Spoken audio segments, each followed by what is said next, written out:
Amigos, les habla el pastor Salomón de la Cruz desde Cozumel, y en esta ocasión estamos compartiendo basado en una serie de temas sobre las celebraciones decembrinas. Y en esta ocasión, a propósito de entrar en la temporada de invierno, precisamente quiero compartir con ustedes una porción de Juan capítulo 10, versículo 22 al 23, una escena en la vida del Señor Jesucristo muy importante, en la que participa de una tradición que no estableció la ley, la Torá ni la Taná, sino que la establece en el periodo intertestamentario, que es la fiesta de la rededicación, que actualmente se conoce como el Hanukkah, y que en esa celebración, esa tradición, el Señor Jesús participó. Dice así la palabra del Señor, Juan capítulo 10, versículos 22 al 23. Después de hablar de la fiesta de los tabernáculos, inmediatamente habla de esta otra fiesta. Celebrábase en Jerusalén la fiesta de la dedicación. Era invierno y Jesús andaba en el templo por el pórtico de Salomón. Es interesante esta frase porque nos va a dar pauta para la plática que a continuación tenemos, sin intención definitivamente de contender, pero sí con el fin de profundizar en las Sagradas Escrituras, incluso de mantener un equilibrio en nuestro estudio escritural. Hoy quiero compartir un pasaje que es muy interesante respecto a la celebración de las fiestas decembrinas en esta temporada de invierno.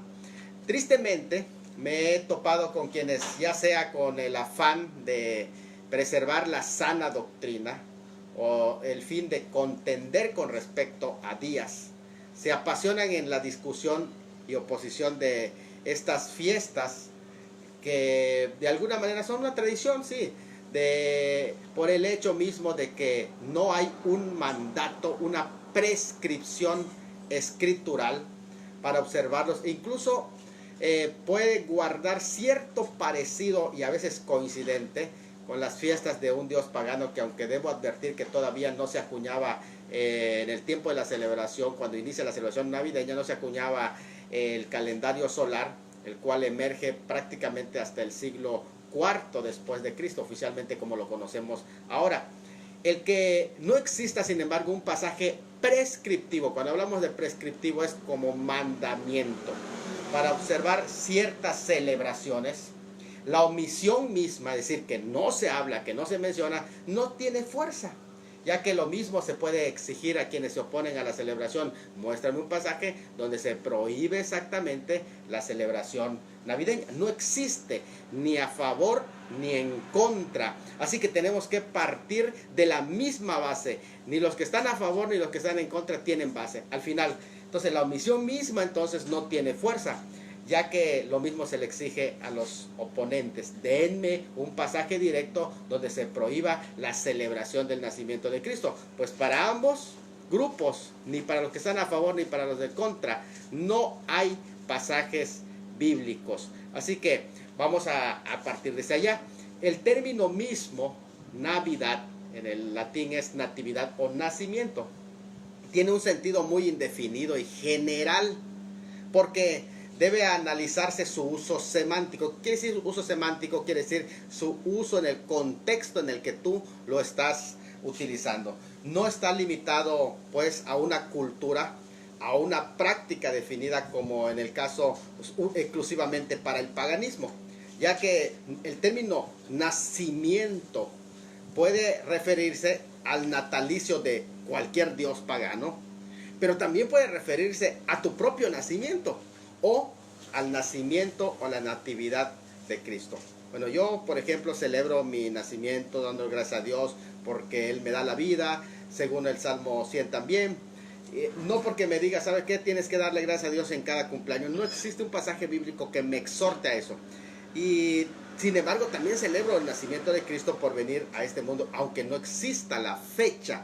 Puedo tomar cualquier fecha simbólica, no hay una fecha exacta, pero sí celebro el hecho de que Él vino a este mundo, enviado por el Padre, y vino a buscar y a salvar lo que se había perdido. Pero en ningún momento, escuchen esto, y lo dejo claro, En ningún momento cuando hago la celebración navideña, el culto navideño, el servicio navideño, la invitación evangelística navideña, un programa evangelístico navideño, jamás, escúchenlo bien, jamás en mi vida he celebrado un culto muerto como el de Tamuz o la natividad de Tamuz. No existe. Eso fue un culto que pereció, que se quedó desde el siglo IV. Pereció ese culto, no existe. No se dejen engañar, a menos que haya alguien de aquí que haya hecho culto a Tamuz en estos recientes días. Es un culto muerto. Ahora, yo hago eso, pese a que mis cumpleaños tal vez no sea exactamente el 5. Algunos dicen que nací el 7 de octubre y no el 5, como celebra mi cumpleaños, como viene en mi acta. Pero bueno, pues ese es otro tema, ¿verdad? Pero pese a que no sea exactamente el día en que marca el acta de mi nacimiento, sin embargo, creo que vale la pena darle gracias a Dios por el día que empecé a existir. El nacimiento de Cristo es descrito incluso en términos tan importantes que se hablan como la segunda venida y la primera venida. El término venida es un término general y se utiliza tanto para la segunda y la primera venida, términos griegos como erhomai, ginomai, epifanía. Incluso epifanía se usa para su primera venida y para su segunda venida. Quiere decir que tanto es importante su segunda venida como también es importante su primera venida, porque es parte del plan de Dios de la salvación. Su celebración entonces obedece desde luego de la Navidad a una tradición de hombres que antes que a un mandato divino. Eso es algo tan claro, o sea, debemos de entenderlo. Es algo tan claro. Sin embargo, aquí hay algunas preguntas interesantes. Por ejemplo, todas las tradiciones de hombres deben de ser rechazadas por sí mismos. Otra pregunta que podemos hacernos, ¿no? Debemos actuar libremente pensando que se vale todo, se vale, o legalistamente pensando que no se vale nada de las tradiciones. Vamos a ver en ese sentido, o a lo mejor hay un punto medio. ¿Cuál es el ejemplo de Jesús con respecto a la celebración de tradiciones? Porque hay cuestiones que son tradiciones que son buenas y hay cuestiones en las tradiciones que hasta llegan a ser pecaminosas. Entonces nosotros necesitamos saber que hay en las tradiciones elementos buenos, pero también puede ser que haya elementos pecaminosos. Y generalmente las cosas que hacemos, que se vuelven tradición, no necesariamente tienen que ser cosas malas, como las que dentro de tu familia seguramente habrán ciertas tradiciones y que no son necesariamente malas, ¿no? Mire, la palabra tradición, que es paradosis en griego, quiere decir una transmisión abajo o adelante, relacionado como paradidomi, que quiere decir transmitir o entregar. Es algo que tú recibes, que te entregan y que lo practicas simplemente. Entonces, ahora, los elementos correctos e incorrectos, desde luego que se analizan. Por metonimia, muchas veces esa palabra paradosis se utiliza para referirse a las enseñanzas de los rabinos y también para hablar de las interpretaciones que violaban la ley, ¿sí? Porque ellos por sus tradiciones a veces habían invalidado el mandamiento de Dios. Cuando eso sucede, entonces hay que desechar esas tradiciones. Pero mientras esas tradiciones no invaliden los mandamientos de Dios, son buenas. Simplemente que no se pierdan las tradiciones, Incluso hasta en muchas ocasiones el vestuario viene parte de las tradiciones. Como por ejemplo aquí en la península de Yucatán, ustedes ven que tengo aquí una guayabera, es parte de la tradición de aquí caribeña. Entonces no necesariamente es algo, y voy a hacer una apologética en contra de la guayabera, pues es hasta ridículo. Y de alguna manera, incluso la palabra tradición se usa para las enseñanzas mismas de los apóstoles, como lo menciona en 1 Corintios 11:2, donde se traduce instrucciones, enseñanza y hasta doctrina. Bueno, por definición, una tradición es una transmisión oral de costumbres, puede ser de mandamientos y hasta preceptos, instrucciones, puede ser doctrina, conductas, noticias, hasta rituales que se hacen de generación en generación. Cuando hablo de rituales no estoy hablando de cosas satánicas. Rituales son cosas que en la vida, por ejemplo, el ritual cuando comes, el ritual para bañarte, son cosas que están en la vida cotidiana, se convierten en nuestras prácticas.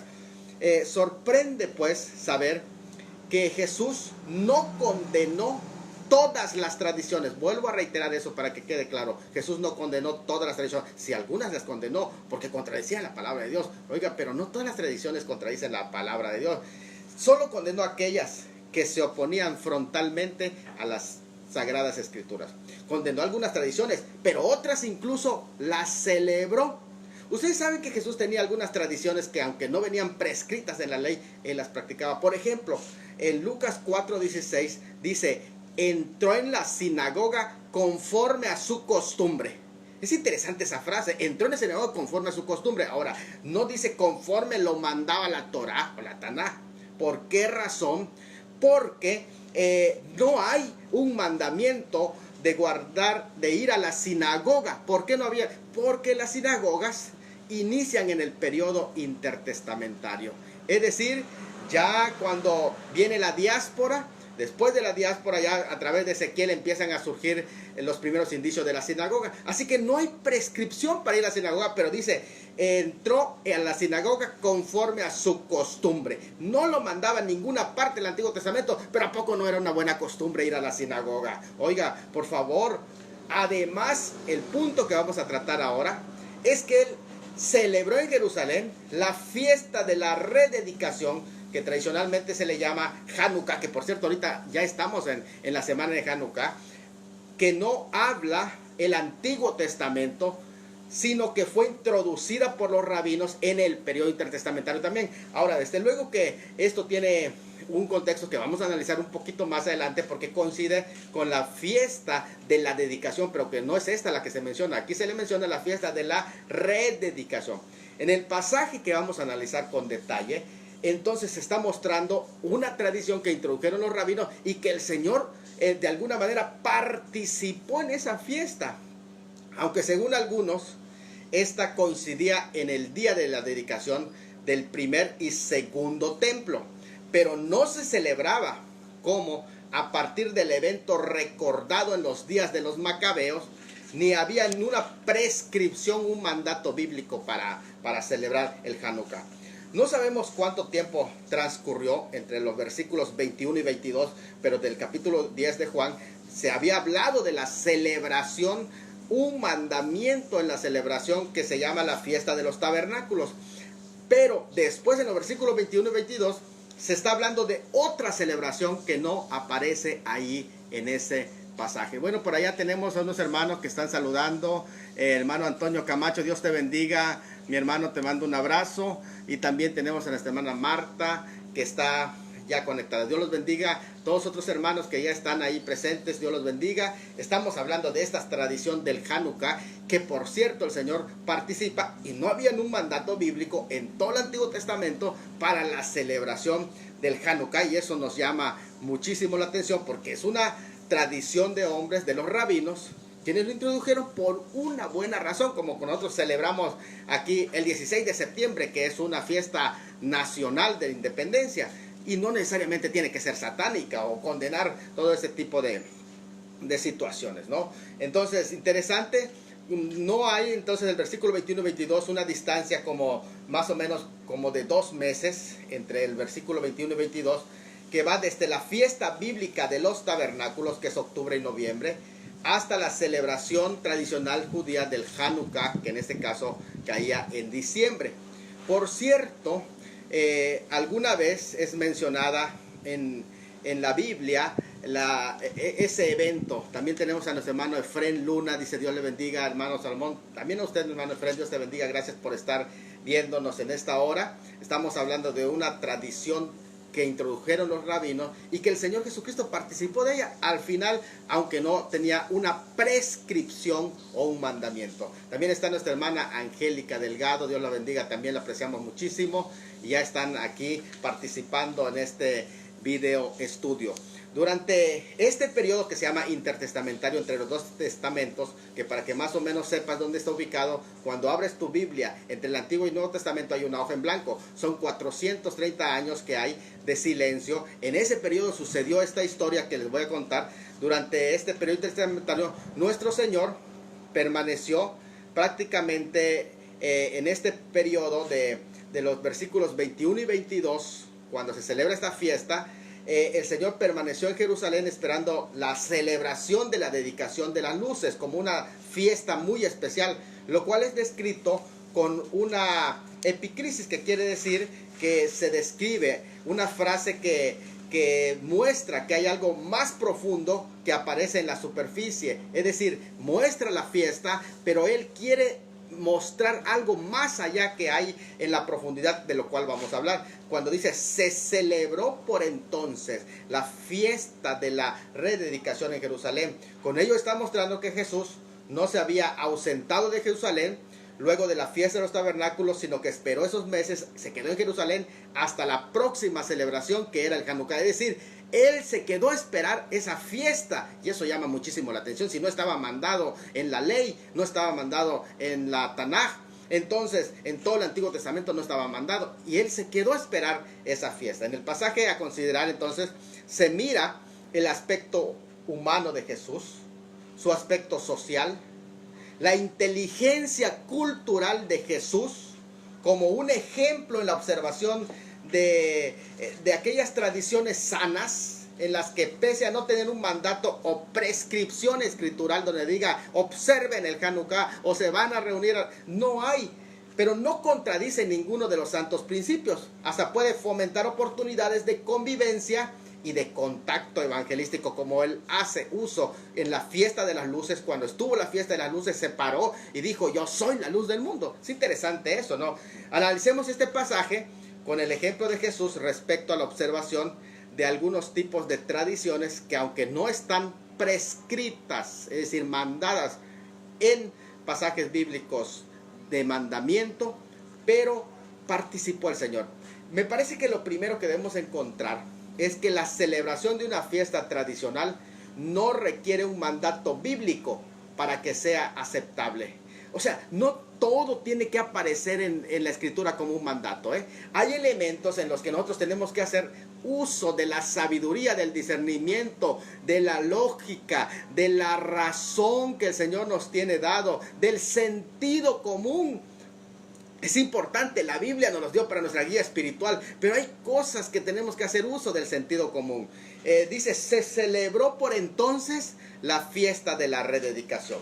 Esta fiesta tradicional, que no tiene un mandato bíblico, pero no tiene que ser rechazado automáticamente, ¿eh? Miren, la fiesta de la dedicación, aquí el griego es egeneto de ta enkainía, que quiere decir, o la rededicación. Enkainía es rededicación del templo, para que la distinga de segundo de Crónicas 7:8, donde se habla de la dedicación. No es la dedicación, es la rededicación, que es algo muy diferente, porque es una fiesta que comienza en la edad intertestamentaria. La fiesta mencionada no había sido establecido en la ley, ni era una peregrinación obligatoria que había que subir a Jerusalén. Se trataba de una celebración hermosa, simplemente hermosa, de 8 días de luces en el templo y casa, que seguían a la fiesta de los tabernáculos, unos 2 meses después de la fiesta de los tabernáculos.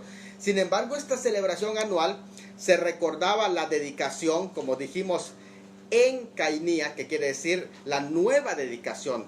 Solo aquí aparece en este pasaje, es la única vez que se menciona en toda la Biblia esta fiesta de la dedicación. Y bueno, sin embargo, con esta celebración anual que se estaba recordando, se recordaba la dedicación de alguna manera del nuevo altar que había hecho Judas Macabeo en el año 165 a.C. Es interesante esta historia, lo voy a contar porque nos llama muchísimo la atención. Esto está en el libro de los Macabeos.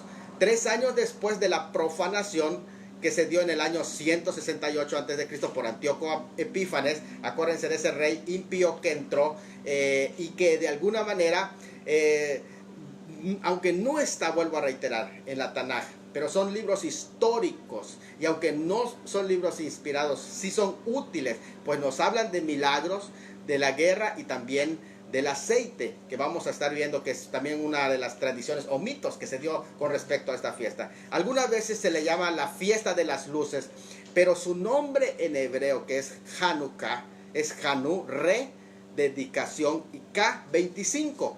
Quiere decir que celebraba el 25 de Kislev, correspondiente en esa fecha, cayó en el mes de diciembre, y que los judíos siguen celebrando hasta hoy. Varía. De hecho, algo sorprendente, cada 4 años el Hanukkah coincide con el 25 de diciembre, igual que la fiesta de la Navidad cristiana. Llama muchísimo la atención entonces, Todo durante 8 días, desde el 25 de Kislev al 2 de Tebet, o el 3 de Tebet, cuando Kislev tiene 29 días, dependiendo cuántos días tiene el mes de inicio. Durante esta fiesta se enciende la menorá de Hanukkah, llamado la Hanukkía, que no es lo mismo la menorá de 7 brazos que está dentro del templo, sino que la Hanukkía prácticamente tiene 9 brazos, incluyendo la central, 4 y el del centro, que es la principal, la más grande, que se llama Shamash, o sirviente, porque es allí, o mesiánica, se le conoce como la mesiánica, porque allí es prácticamente donde se vierte el aceite, pero se dice de 8 brazos, así se le llama. Solo el brazo mayor, que es el del medio, una vela es encendida, y cada noche de luz adicional es encendida una por una cada día, hasta que al 8º día se enciende la última del candelabro de 8 brazos, que es Hanukkía. Completamente, entonces, a los 8 días queda iluminado. Este ritual, ¿qué es lo que hace? Celebra el milagro del aceite que ardió durante 8 días en la menorá, en el templo, durante ese sitio que hizo Antíoco Epífanes. Sus orígenes, entonces, se remontan al periodo de mayor tribulación y de heroísmo de la historia judía, cuando el rey sirio llamado Antíoco Epífanes, que reinó de 175 a 164, que estaba enamorado de todo lo griego, e intentó volver cosmopolita y unificar al mundo con una mentalidad griega, conquistaba las naciones y quería imponer la mentalidad griega en su conquista a los pueblos, lo llevó a una imagen que promovía, que era la de Zeus, y les enviaba esa imagen, y les enviaba comida con cerdos para matarlos y hacer un festín. De esa manera hacía un intercambio de culturas según iba conquistando las ciudades. Pero cuando eso hizo en Jerusalén, pues fue un caos. Primero porque el cerdo es inmundo, y luego porque lleva a la imagen de Zeus dentro del templo. Eso es una profanación, y esos judíos se opusieron. Con ese tipo de sincretismo no podía darse en el judaísmo.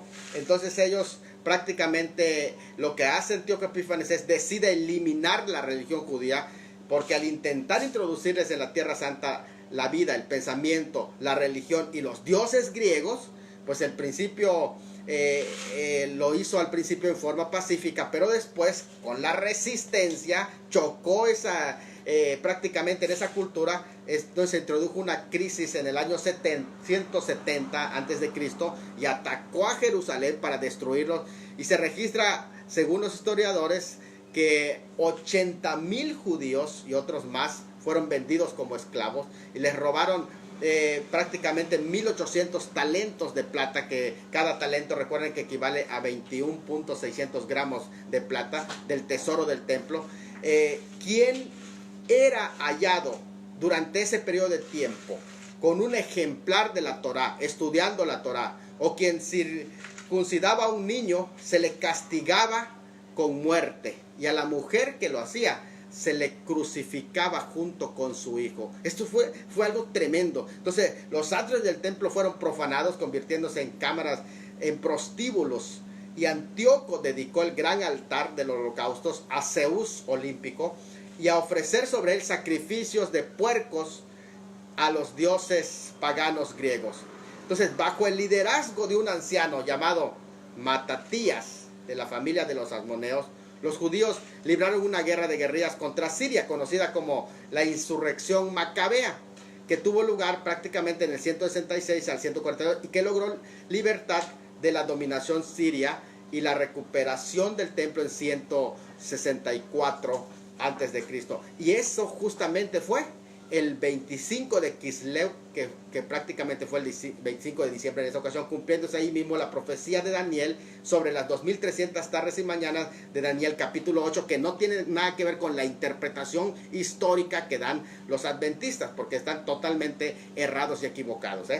Fue cuando Judas Macabeo, aquí conocido como el Martillo, y sus hermanos se levantaron como libertadores, y en el año 164 se ganó definitivamente esa batalla. En ese mismo año se limpió y se purificó el templo. Así se reconstruyó el altar, reponiéndose las túnicas y los objetos de culto después de 3 años de contaminación que hubo. Para la conmemoración de la purificación, se instituyó la fiesta de la dedicación. Fue el mismo Judas Macabeos quien decidió que los días de dedicación del altar se habían de celebrar en su tiempo de año en año por espacio de 8 días desde el 25 de Kislev con gozo y alegría. Por esa razón la fiesta se llama de la rededicación del altar o memorial de purificación del templo, pero también se conocía como la fiesta de las luces porque se iluminaba. ¿Por qué este último nombre de fiesta de las luces? Que es muy interesante, porque el Señor lo relaciona cuando Él se para a predicar en ese día. Se instalan grandes iluminaciones en el pórtico del templo. Por ejemplo, ustedes ven que en las ciudades, generalmente los judíos cuando lo celebran ponen en las partes principales de la ciudad una Hanukkah. No es una menorá, sino es una Hanukkah. Y en todos los hogares, en sus ventanas, en todas las casas judías. Por cierto, aquí es interesante hablar de que la menorá no puede ser llevado en las casas. La menorá, estamos hablando de 7 brazos. Lo que se lleva es la Hanukkah, porque la Hanukkah es lo que se enciende durante esa fiesta, que es la fiesta de las luces. Interesante porque cada uno lo celebraba diferente. Por ejemplo, Shammai, lo que hacía Shammai es que ponía 8 luces en la ventana, cada día se quitaba una luz hasta que el último día se apagaba la última luz. A diferencia de Hillel, que es mayormente la que se sigue, la tradición de Hillel, que él prende el primer día la primera luz y así se va hasta prender la última el 8º día. Bueno, su significado es recordar que la luz de la libertad ha vuelto a brillar en Israel. Y ahí surgió una leyenda que cuando se purificó el templo y se volvió a prender las luces del candelabro, solo había una vasija de aceite sin contaminar. Todo lo demás había sido profanado, pero esta se había mantenido intacta y con su sello, con capacidad de mantener encendida un día las lámparas. Pero milagrosamente, según esa mitología, tuvo suficiente para mantenerlo 8 días. Por esa razón se celebran 8 días la fiesta del Hanukkah. Y cerca de esa fecha, Él pronunció, el Señor Jesucristo se levantó en medio de esas luces y pronunció este discurso: yo soy la luz del mundo. El yo solo puede iluminar el camino. Es lo que Él está diciendo. Yo solo puedo iluminarles el camino al conocimiento. Está diciendo, yo les ilumino el camino a la presencia de Dios. Yo les ilumino sus corazones. Esos corazones que estaban en tinieblas vieron gran luz. Por eso esa expresión concuerda más con el Hanukkah. Y por eso algunos piensan que el Hanukkah es la fiesta del nacimiento del Hijo de Dios. No solo alumbraba la luz en el templo como el Hanukkah, sino Él quería alumbrar en sus corazones y en sus casas donde estaban esas luces también. Pero Jesucristo dijo: yo soy esa luz verdadera. El hecho de que se describe en un libro apócrifo no significa que no tiene validez el relato que contiene. Y con la celebración de tal fiesta tampoco se le está dando a este libro apócrifo calidad de inspiración. El retorno a su libertad entonces del pueblo significó para ellos, para los judíos, algo similar al nacer de nuevo, y en recuerdo a este hecho celebran la fiesta como la fiesta de las luces por el milagro que en ella sucedió con el candelabro en el interior del templo. Entonces los judíos observaban esta fiesta en cada localidad donde se hallaban, y no tan solo en Jerusalén, pese a que no estaba mandado en las escrituras, pero tampoco se contradice ningún principio de ella si se observa adecuadamente. Lo mismo hacemos, vuelvo a reiterar, aquí el 16 de septiembre, el día de nuestros cumpleaños también, el aniversario de algo importante, cuando no hay ni una prescripción bíblica. De pronto que dicen que este instituto bíblico ya cumple 1 año, vamos a celebrar. No hay mandato bíblico. Oye, pero tampoco contradices nada, entonces ¿por qué no celebrarlo? Entonces no necesitas un mandato bíblico para celebrar una tradición que no afecta ningún principio bíblico. Al contrario, da honra y gloria a Dios. Segundo, la época del año es trascendente en la celebración. No. Lo que es más trascendente es su motivo. Sin embargo, muchas ocasiones la época cuenta. Miren que es interesante que en el pasaje dice, sí, celebrabas en Jerusalén la fiesta de la dedicación, pero dice la frase, era invierno. Llama la atención que marca el hecho de que era invierno. Se debía evangelizar y proclamar el nombre de nuestro Señor con nuestras vidas. ¿Cuándo? En invierno, en verano, en primavera, todo el tiempo. Sin embargo, hay épocas que no me van a dejar mentir, que constituyen oportunidades en sí misma, que debemos de aprovechar cuando la gente está sensible. Oiga, que hay un funeral, es una buena oportunidad para presentar el mensaje de Cristo. Que hay una graduación, no, es una buena oportunidad para presentar el mensaje de Cristo. ¿Por qué razón en las crisis y en los momentos cumbres de la vida del hombre no aprovechamos? El punto central no es defender una fecha exacta, lo cual no hace sentido en sí mismo, porque no estamos celebrando la fecha, estamos celebrando un acontecimiento. Pese a que buscamos el mejor momento que constituye una oportunidad para lograr el propósito, lo más importante no es la fecha. Usando la figura conocida como cronos, que es tiempo, añade por designación de tiempo alguna explicación que sirve para entender mejor lo que está narrando. En este caso, en concreto, al referirse al clima, busca poner por objeto el estado de humillación del Hijo de Dios, razón por la que buscó la parte más alta en el monte Moría, en el templo, para calentarse, donde estaba el pórtico. Por ello resalta el hecho de que esa noche fría, nadie lo había invitado a calentarse al Hijo de Dios, sino en las cámaras del templo, donde había fuego, es donde no había lugar para él, ni en el interior de las casas hubo lugar para él. La época de celebración del Hanukkah es en invierno y varía desde fines de noviembre hasta la tercera semana de diciembre. Invierno es interesante porque el griego es cheimion, que quiere decir derramar, llover, nieve. Con esta descripción se da a entender un clima de inclemencia, de frío. Es la razón por la que buscaba abrigo en el pórtico de Salomón. Y el invierno no solo estaba en el clima y el calendario, sino también estaba en los corazones espirituales de los hombres. No olviden que Juan muestra un especial interés en conectar los eventos con las fiestas, pero en esta ocasión incluye hasta el clima. Llama la atención porque prácticamente en nuestros meses se diría diciembre. Sin intención de teologizar al respecto, las fiestas decembrinas son una buena oportunidad para presentar a Cristo, ya que el clima, el ambiente en general, aún en los supermercados, aunque ellos lo ven como negocio, aunque ellos lo ven como mercadotecnia, no importa, pero aún así es una buena oportunidad para presentar a Cristo, ya que el clima mismo recuerda que ese Cristo que desde siempre ha sido dejado fuera, que no fue recibido en las casas, sino en un pesebre, no se halla para el lugar en el mesón, sino que tiene que estar en un pesebre, lo cual describe la realidad de su primer advenimiento, donde se esconde la gente de él su rostro y no se le estima, y esto es algo muy triste. Bueno,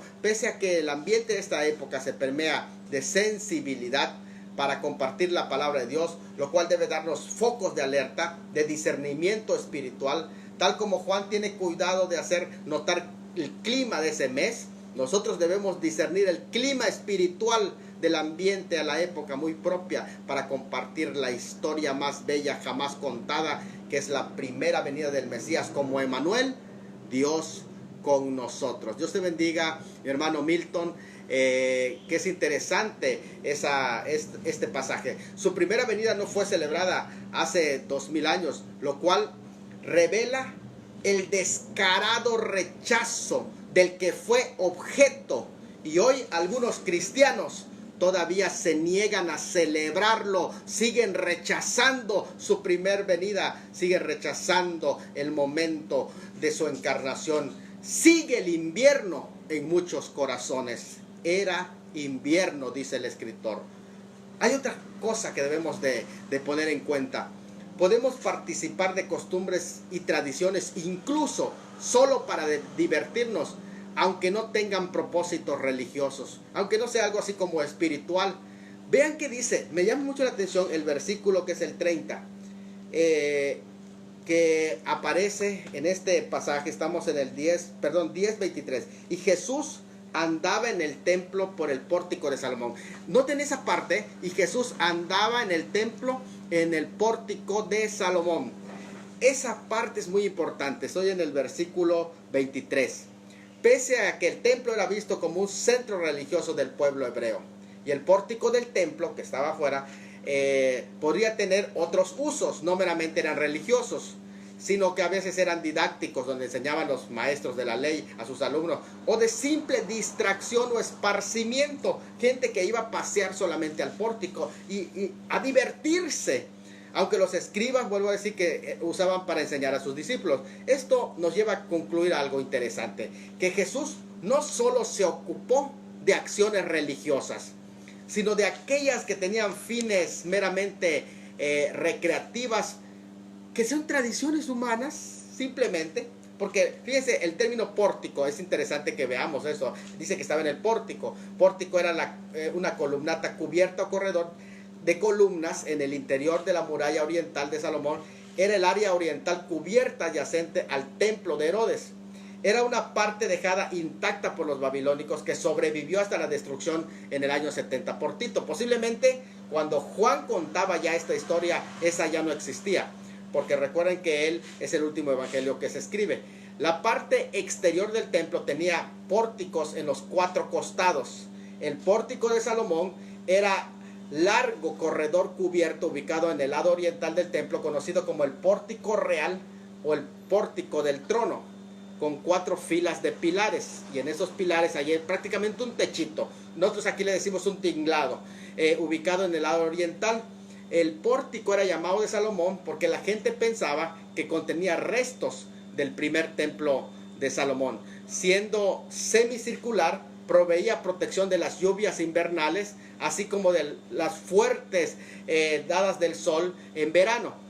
Jesús paseaba. Interesante, porque cuando dice andaba, el término griego que se utiliza allá es peripatei, que quiere decir andar alrededor. Paseaba alrededor. No estaba celebrando culto. Él esperó después de la fiesta de los tabernáculos 2 meses para celebrar la fiesta de Hanukkah, pero no era para un culto, fíjate, sino para pasear, para ver el tema de las luces. Interesante. Al pasear, el Señor daba también la oportunidad de que los judíos se reunieran a su alrededor, porque estaba el Señor, y entonces la gente buscaba al Señor porque era un personaje muy famoso. El primer atrio del templo era el de los gentiles. A su lado había una columnata magnífica que se llamaba el pórtico de Salomón y el pórtico real. Se trataba de hileras impresionantes de columnas de 12 metros de alto. Imagínense, con un techo encima. Es que era para admirar, era para sorprenderse. Él estaba paseando y estaba viendo, incluso en Mateo 24 así lo dice, que veían los discípulos todo y se admiraban. Cuando dijo no queda piedra sobre piedra, acuérdense de ese hecho. Pero él estaba viendo también. La gente acudía ahí a orar, sí, a veces a meditar, y los rabinos solían pasear por allí enseñándoles a sus alumnos y explicándoles las doctrinas de fe. Lo hacían para darse ver y oír de cuantos asistían a esa reunión. También el Señor llegó a ese lugar para calentarse los pies, lo cual revela un lado humano, y era enteramente como nosotros, pero sin pecado. La razón de su discusión en el pórtico es porque se trataba de un área cerrada en esa época, el mejor lugar para ocultarse de frío, y el hecho de que Jesús paseara durante esa época y participara de esa fiesta que no estaba prescrito en la Escritura nos proporciona un ejemplo más que suficiente para concluir que todo aquello que no está en la Escritura y no contradice los principios bíblicos puede constituir una bendición y puede realizarse. Es un principio que está avalado más tarde por el apóstol Pablo cuando dice en Colosenses 3:17: todo lo que hacéis, sea de palabra o de hecho, hacedlo todo en el nombre del Señor Jesucristo, dando gracias a Dios Padre por medio de él. Y Filipenses 3:15 dice: así que todos los que somos perfectos, esto mismo sintamos. Si otra cosa sentís, eso también os lo revelará Dios. Y en Filipenses 4:8 dice: por lo demás, hermano, todo lo verdadero, todo lo honesto, todo lo justo, todo lo amable, todo lo que es buen nombre, si hay virtud alguna, si es digno de alabanza, en esto pensad. Eso encierra principios Entonces, si eso es algo bueno, pues hazlo. Entonces, voy a ir concluyendo con esta porción que ya me ha alargado, solamente de hablar de cómo el Señor guarda esta tradición que no tenía una prescripción en la ley. Ya habían transcurrido, recuerden, 2 meses desde la fiesta de los tabernáculos que se celebraba en octubre, en que Jesús tuvo la última confrontación con los judíos. Y Juan registra esta confrontación de Jesús con la multitud hostil de Jerusalén, seguida por un retiro más allá del Jordán, debido al complot que hubo en ese momento para matarlo. El mismo momento en que se celebraba el tradicional recordatorio de la última liberación judía de manos de sus enemigos, Hanukkah, en ese momento hacen ellos una revuelta para querer matar a Jesús.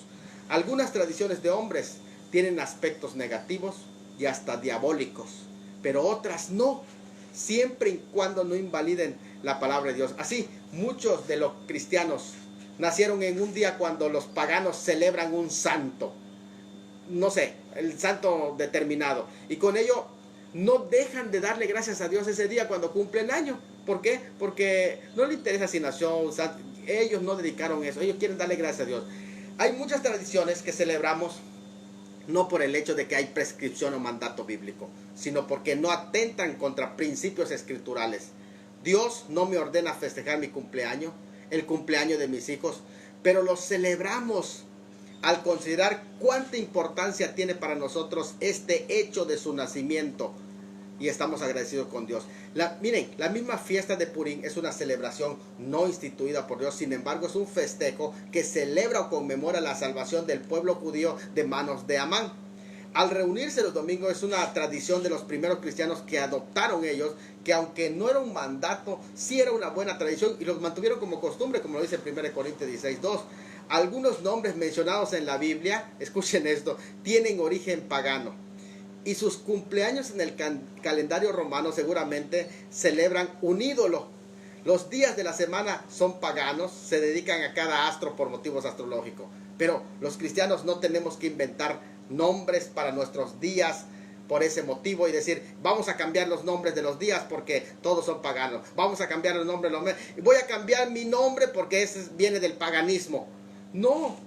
Mira, me llamo Guadalupe, dice una hermana, y tengo que cambiar mi nombre porque se celebra el 12 de diciembre y es paganismo. Así que ya voy a cambiar mi nombre y voy a cambiar hasta la fecha de mi nacimiento.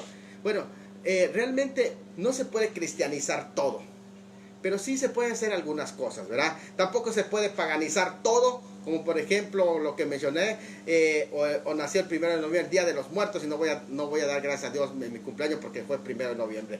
No es necesario que cambie su nombre o fecha del nacimiento, o que tenga que celebrarlo otro día. Eso es ir a la exageración. Pues incluso el primer Hanukkah que mencionamos en la época de los Macabeos, se celebró el 25 de diciembre.